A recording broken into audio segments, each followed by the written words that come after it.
at home, preferably all you're probably going to be doing is just a little bit of dicing, maybe doing some stir fry, or if you do like to buy whole chunks of steak, slicing steaks off it. So I'll just show you some little techniques at home.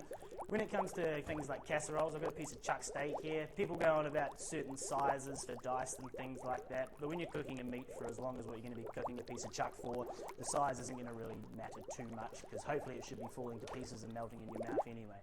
So just little ones, literally very nice and easy. With the chuck, I just sort of go straight down like so, and then sideways, and you can get yourself nice little sizes, whatever you're after. Chuck is quite a tough piece of meat, so your knife probably won't be as sharp as this, so it might be a little bit harder for you to do so, but just be nice and careful. You want to keep your hands always to the left side of the meat and cut away from your body as well.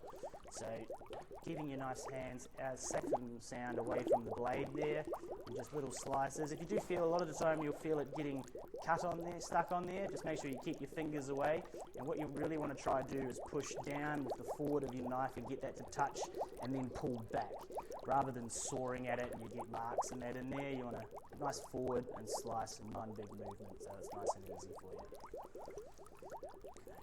Push that one side.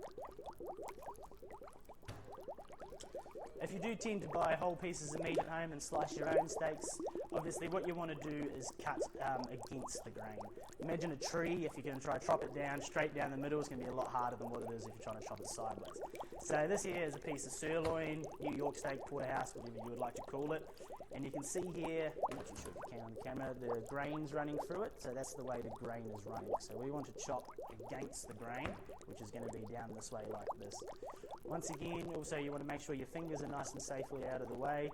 Push down hard forward with the knife so the blade's hitting the bottom, and then one slice backwards.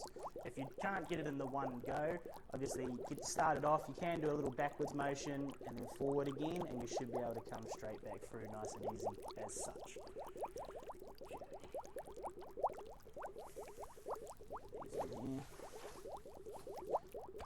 Another thing you'll probably be doing at home is chicken breast. Schnitzels, stir fry, dicing, all of the above. There's a few different techniques when it comes to schnitzeling. We tend here just to butterfly our schnitzels, so what that means is I cut almost the way through and then open it up. So I'll show you that technique. So you want to have your hand nice and flat on the top, and with your knife as well, when you're coming in here, you want to make sure that you're coming in nice and straight. Obviously, if you're angling down, you're going to just chop straight down and you're going to have a very lopsided schnitzel. And if you're angling up, you're going to run the risk of cutting your hand. But be confident with it. Have your hand nice and flat on the top. Start down the small end of the chicken breast here.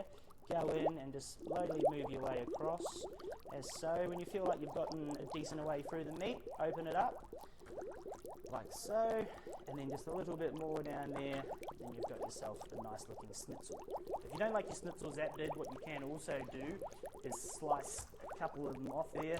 So what I want to do here again is just have my hand nice and flat on the schnitzel, come through, work your way along like such, all the way through the piece of meat. You're going to have two nice little sized schnitzels there to play with.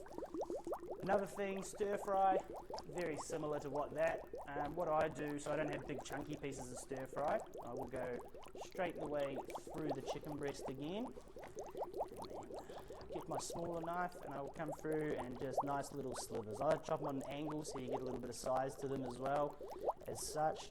That way there, you're not getting huge big chunks, you're getting nice little ones like that, easy to deal with as well.